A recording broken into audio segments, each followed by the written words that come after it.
Good morning, ladies and gentlemen. It's currently 5:05 a.m. Pacific Standard Time, 11 April, the year 2021. This is the weekly podcast for Scott Albert Consultant, world's cheapest podcast. Now, what we're going to talk about today has to do with a couple of individuals with whom I'm familiar, not personally, but just in terms of folks that I know about because of the things that they do and are involved with in terms of the world of healing and the internet and so forth. The first one is Lynn McTaggart, and the second one is Michael Sandler. Let me say at the outset that this is simply something that has popped into my head, having participated in and seen and used information from their books and their presentations. And here's the idea. Healing and intentions works without being bound by our limited man-made perspectives regarding time and space.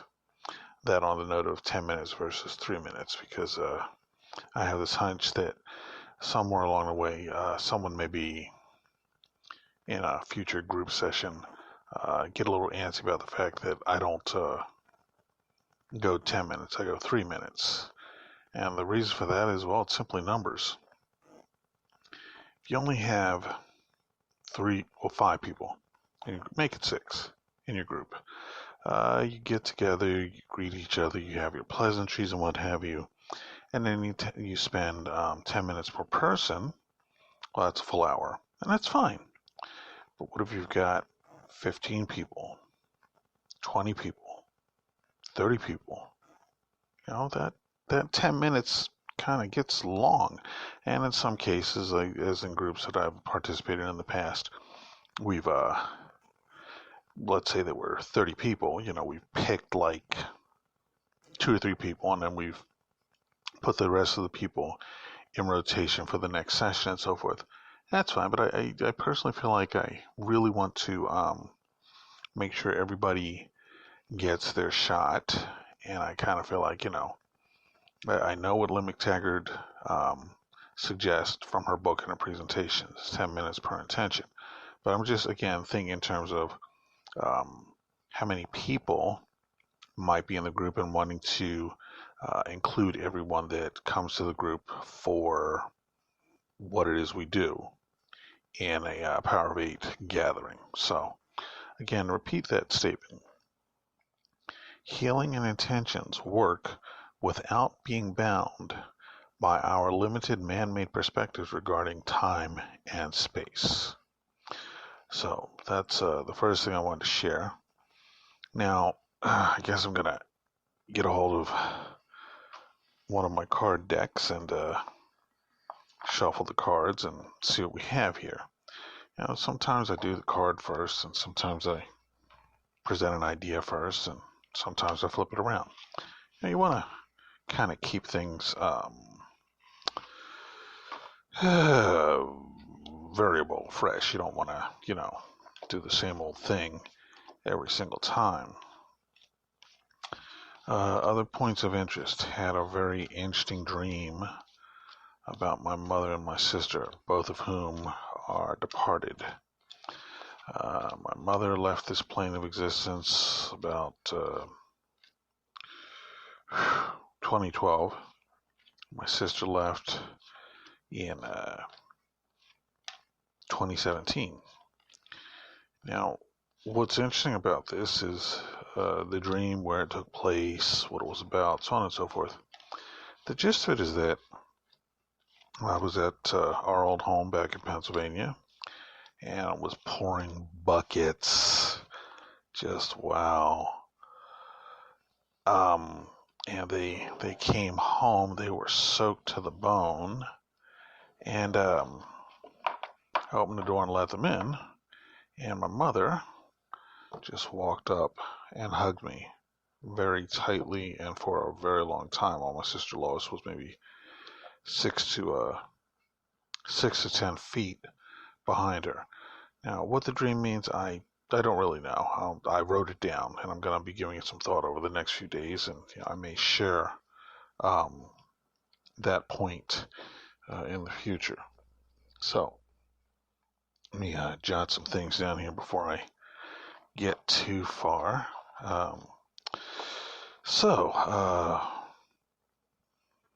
the idea, the dream, and then the card. Now, I'm going to segue into this. What we have here is a card from the Sacred Path deck. It's the 5th card, and it's inverted. Now, to me, when a card is inverted, that simply means I should give it more attention. And maybe it's supposed to be something for me, and so on and so forth. The card is Standing People. It's the 5th card, and it has at the bottom of the card the words roots and giving. Now, my mother, could easily represent the concerns of roots, if you will. And my sister Lois was a very giving person. Again, I'm not really sure what the dream means, but as I look at the card, besides the inverted concern, looking at the picture, I see trees and plants growing.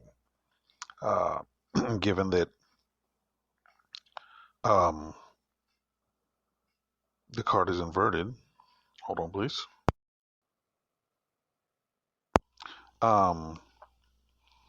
Perhaps the dream could have something connected to or related to the fact of something not being rooted, not giving. And that could be, my sister or my mother in the afterlife, or it could be me in the present life. I know that in terms of personal effort, I've been giving a lot of personal effort and time into doing energy work and trying to stay focused. And I've got a training course that I was hoping to finish a little sooner, but life doesn't always go according to plan. But that's okay, because this isn't over. This isn't over by a long shot. So, how do I wrap this all up? How do I put all this together? One's intentions about anything, be it healing or otherwise. Maybe the dream and this card could be a way of saying to look at things in terms of don't think that you can only do something about a situation while it's occurring. You might have an intuition about an upcoming situation and be able to act accordingly before the situation even manifests itself.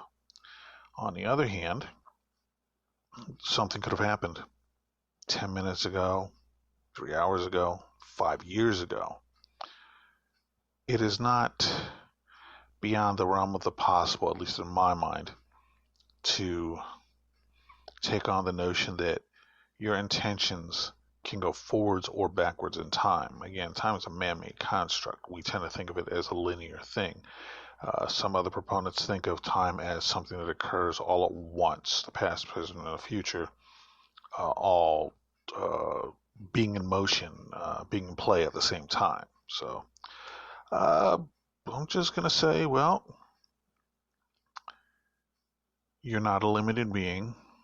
You're a being of light, and your intentions, for healing or otherwise, radiate from you in 360 degrees like a pulsar in the middle of space, letting off a blast of energy, letting off a blast of light that goes in all directions, reaching out for infinity.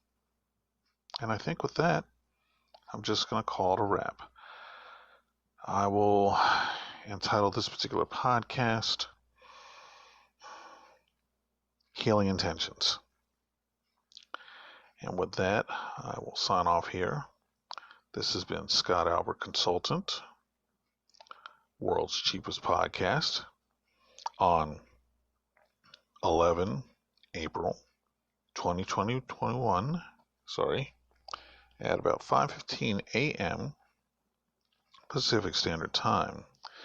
The website where you can find these podcasts is www.x and X-ray, P as in Paul, R as in Ralph, the number 3. So, www.xpr3.com. And as I like to try to remind myself to say, there are some things I feel like I need to say, and there are some people out there who need to hear what it is I need to say. Let's hope that my words find your ears and that it does some good. Please be careful out there. Please practice good healthy habits. Please be safe. I wish you and yours wellness. Namaste.